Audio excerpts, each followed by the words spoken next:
네, 안녕하세요. 지금 시장이 이렇게 힘든 상황에서 제가 여러분께 드리고 싶은 말씀이 있는데, 누구나 다 고수가 되고 싶어 하죠. 고수가 된다는 건 주식을 잘한다는 거고 돈을 번다는 걸 의미합니다. 자, 그럼 어떻게 하면 고수가 될 수 있는가? 결론부터 말씀드리자고 한다면, 지금과 같은 하락장을 많이 경험을 해봐야 돼요. 경험을 무조건 많이 하셔야 됩니다. 당연한 이야기죠. 어떤 분야든지 저는 여러분께서 각자의 계신 직업과 분야에 전문가가 있으실 거라고 생각을 합니다. 주식이 아니더라도 어떤 분야의 전문가가 있으실 거라고 생각을 합니다. 그러면 자신의 경험을 한번 생각해 보면 실패도 있었고 또 노력도 있었을 겁니다. 이 실패를 극복하기 위한 노력들, 그걸 통해서 내 분야에서 내가 전문성을 가질 수 있게 되는 것이고, 거기서 더 특출난 사람들이 이제 고수가 될 수가 있는 거죠. 그렇다고 하면 주식도 사실은 똑같습니다. 마찬가지예요. 제가 말씀드렸던 것처럼 상승장에 주식을 시작하신 분들은요, 아무리 주변에서 시장이 떨어질 거다, 안 좋아질 거다라고 얘기해도 귀에 안 들어와요. 왜냐하면 이 주식이 좀 다른 분야랑 다른 부분이 무엇이냐면 진입장벽이 낮죠. 일단 누구나 다 할 수 있어요.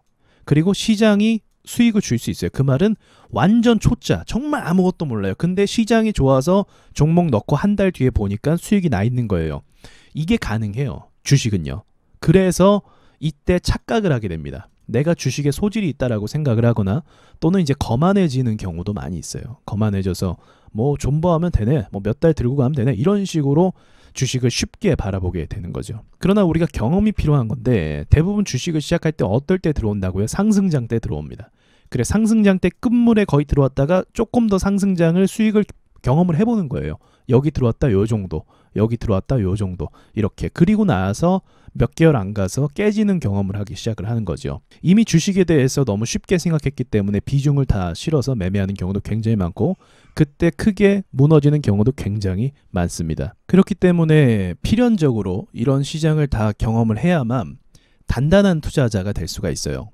자, 그런데 막상 이 상황을 지금 우리가 경험해 보니까 어떻죠? 예, 굉장히 정신적으로 힘들죠.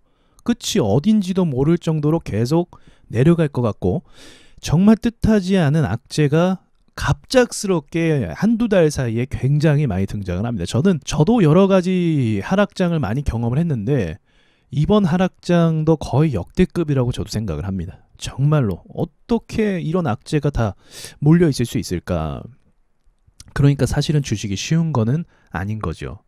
그런데 우리가 반대로 이제 좀 긍정적으로 미래를 보면서 좀 생각해 보자고 하면, 이런 과정을 좀 필수적으로 겪는 것도 의미는 있습니다. 이런 변칙적인 상황, 변수적인 상황, 우리가 심리의 압박을 많이 받죠. 심리 압박도 받아보고, 그리고 변수도 많이 경험을 해보면서 당황도 많이 해봐요. 그러면서 어떤 결과가 나오죠? 이렇게 시장이 막 흔드니까, 흔들 거라는 건 예상은 했지만 막 흔드니까 여기서 뇌동매매가 됩니다. 그래서 제가 미리 말씀을 드린 거예요. 이런 차트가 이렇게 망가지면요, 이건 뇌동매매의 거의 끝판왕으로 사람들이 매매를 하게 됩니다. 세력들이 의도적으로 흔드는 것도 있어요. 저항대에서 물량을 안 쏴주고 방치하는 거죠. 방치하면 어떻게 됩니까? 도망치고 탈출하려고 해요. 그래서 패닉셀이 일어나고, 그 패닉셀로 인해서 차트가 또 한 번 망가지고, 또 반등이 나오면 추격 매수 들어가고 또 물리고, 이게 반복을 한다는 거죠. 이 뇌동매매를 통해서 이런 하락장에서 그동안 벌었던 걸 다 까먹습니다. 멀쩡하게 그냥 손절하고 빠지면 될 것인데, 이 주식이라는 게 그런 게 아니죠. 사람의 심리가 들어가고 욕심이 들어가기 때문에, 또 복구하고 싶기 때문에 그 마음을 절제하기가 쉽지가 않아요. 그런데 길게 보면 이런 것도 결국은 고수가 되기 위해서 겪을 수밖에 없는 길입니다. 뭐 저라고 안 그랬겠습니까? 뭐 어떤 투자자든지 안 그랬겠어요? 다 똑같이 이 과정을 겪었어요. 그러면서 깨닫는 게 무엇이죠? 누가 그 말씀 하시더라고요. 이 또한 지나가리라, 그 말씀 하시더라고요. 근데 저도 그 말에 많이 동의를 합니다. 시장이 계속적으로 빠질 수도 있지만 중간중간마다 제가 보는 포인트는 무엇이냐면, 이 기회를 한 번씩 준다는 거죠. 빠져나갈 수 있는 최소한의 기회가 많은 경우의 수에서 나올 수 있다. 그래서 제가 3월달 정도는 지켜보자라고 말씀드리는 이유가 그런 걸 근거로 말씀드리는 겁니다. 근데 그러한 근거나 데이터가 없다고 하면 어떨까요? 마음이 막 불안하고 요동치기 때문에 지금 당장 손절을 할 수도 있다는 거죠. 그런데 손절을 하자마자 주가가 반등하는 놀라운 역사가 일어납니다. 그럼 어떻게 돼요? 추격 매수에 들어갑니다. 자, 근데 추격 매수 들어가면 주가가 바로 다이나믹하게 뭐 올라가는 확률이 많이 있습니까? 사실은 많이 없고요. 한번 저항을 맞고 또 떨어져요. 그럼 추격 매수에서 또 물리게 되고 또 손실로 이어지게 되는 거죠. 이 악순환에 들어가지 않기 위해서 제가 최대한 여러분께서 지금 손실은 어쩔 수 없다고 했잖아요. 누구나 다 손실이에요. 지금 뭐 너나 할 거 없이 단타 치는 사람들 제외하고는 다 마이너스고 다 손실입니다. 저도 어쩔 수 없어요. 이런 상황에서 최대한 침착하게 손실을 줄여나가는 게, 그러니까 방어하는 것이 지금은 최선이다라는 거죠. 방어를 해야 되는 거예요. 근데 방어를 해야 되는데 이때 공격 타이밍으로 잡고 공격을 하면 어떻게 된다? 더 깨지고 더 깨지고 더 깨지는 거죠. 그걸 방지하기 위해서 제가 최대한 여러분께 여러 가지 이야기나 말씀을 드리는 겁니다. 근데 중요한 건 우리가 성공이라는 키워드, 우리가 주식으로 그래도 잘하는 게 중요한 거잖아요. 성공하기 위해선 이 과정을 겪으면서 어떻게 대응해야 되는지 이 과정 속에서 공부하시는 것이 매우 의미가 있다는 겁니다. 공부가 언제 제일 잘 되는지 아십니까? 화가 날 때 공부가 잘 돼요. 화가 날 때. 세력에게 당하고 세력이 열받게 하고 약 올리고 이럴 때 사실 공부가 더 잘 됩니다. 저도 마찬가지예요. 저도 좀 예상 외의 상황이 벌어지고 깨지게 되고 손실을 입게 되면 저도 그때 밤새면서 공부했던 것 같아요. 그때 더 많이 차트를 보게 되고 더 많이 집중을 하면서 내가 왜 깨졌는지에 대해서 복기를 하게 됩니다. 그래서 복기도 매우 중요한 겁니다. 이 과정이 있으면서 단단해지고 좋은 투자자가 되고 트레이더가 되는 거 아니겠습니까? 그리고 또 제가 말씀드렸던 것처럼 시장을 단편적으로 보시면 안 되고 언제나 세력의 먹잇감이 되는 코스닥 시장에서는요. 또 한 번의 대세 상승장이 또 오게 됩니다. 뭐 당장 온다는 건 아니고요. 1년 뒤든 2년 뒤든 그렇게 또 사이클을 주면서 오게 된다라는 거죠. 사실 저 같은 경우는 보합장이 더 좋아요. 옆으로 가는 게 더 좋아요. 옆으로 가는 게 수익을 더 잘 낼 수 있거든요. 자, 아무튼 그건 별개 이야기고 그러한 대세 상승장에 맞춰서 또 한 번의 수익 기회를 얻을 수 있는 거고 대세 상승장이 왔다. 많은 사람이 투자를 한다. 그러면 이제 내가 또 매매 전략을 바꿔서 보수적으로 투자하는 방향으로 또 바꿔야겠죠.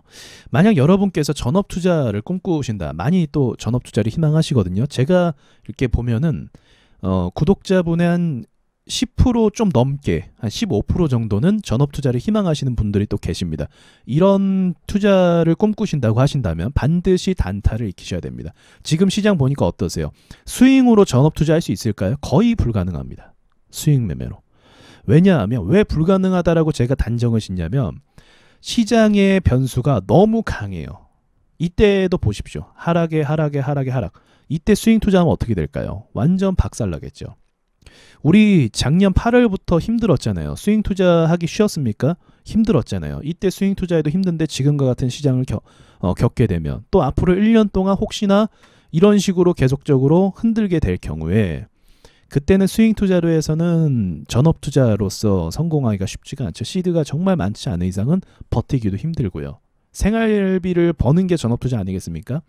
그래서 단타 스킬을 익히셔야 됩니다. 그래서 단타를 공부하시는 게 맞는 거고 직장 생활 하시면서 주식을 잘하고 싶다라고 하신다면 시장에 맞춰서 템포를 맞춰서 하시는 게 맞습니다. 그러시면서 여러 가지를 이 과정 가운데 공부하시는 거예요. 우리 미국장에 누가 내가 관심 가지라 상상도 했겠습니까? 미국장도 보는 거고 선물 시장도 보는 거고 환율도 보는 거고요. 그러면서 다 공부하게 되는 겁니다. 그리고 삼성전자의 그 동향도 보시는 거고요. 또 이제 제약회사들도 보시는 거고 또 수급 전체적인 수급이나 외인기가 이런 거 들어오는 것도 다 보는 점점점 이런 경험을 통해서 전문가가 되어가는 거죠. 그런데 안타깝지만 이런 시장임에도 불구하고 어쩔 수 없는 시장인데도 이 시장 탓만 하고 있다고 한다면 시장 탓을 계속하고 이 시장이 나빴네 어쩌네 하면서 이 시장만 계속 욕하신다고 한다면 그 마음은 저도 이해는 되죠. 시장이 워낙에 비정상적인 건 맞습니다. 그러나 이 시장만 탓하면 사실은 의미가 없어요. 여러분 그런 거 있잖아요. 국가대표 선수들이 이번에 중국 가서 경기하지 않습니까? 근데 막 이 심판들이 정말 어처구니 없는 판결을 내려요. 그럼 선수들이 그냥 문을 박차고 나와버리고 때려칠 수 있나요? 그건 아니에요. 상황이 안 좋아도 다음 경기를 준비한다라는 그 선수의 어떤 선수의 인터뷰를 제가 본 적이 있거든요. 그런 게 프로의식이죠. 사실은. 그래서 시장을 탓하실 필요는 사실 없습니다. 원래 이 코스닥은 정말 이상한 곳이고 정말 지 멋대로 하는 곳이기 때문에 이 시장의 생리에 적응을 하셔서 매매를 하셔야만 살아남을 수가 있습니다. 제가 너무 길게 이야기하면 너무 지루하시니까 여기까지만 제가 말씀을 드리겠습니다. 힘든 시장이라서 지금은 뭐 당장 사실 회복이 될 만한 상황을 보긴 좀 어렵잖아요. 아무래도 대외적인 푸틴이나 바이든이나 좀 그만 좀 말했으면 좋겠는데 걔네가 말할 때마다 흔들리는 시장을 보면 얼마나 힘듭니까? 그래서 지금 제가 드릴 수 있는 말씀은요. 이런 것도 다 과정이고 또 이것도 지나가는 한편의 역사가 될 수 있고 또 우리의 교훈과 우리에게 좋은 가르침을 줄 수 있는 선생과 같은 상황이 될 수 있다라는 걸 말씀드리면서 제가 마치도록 하겠습니다.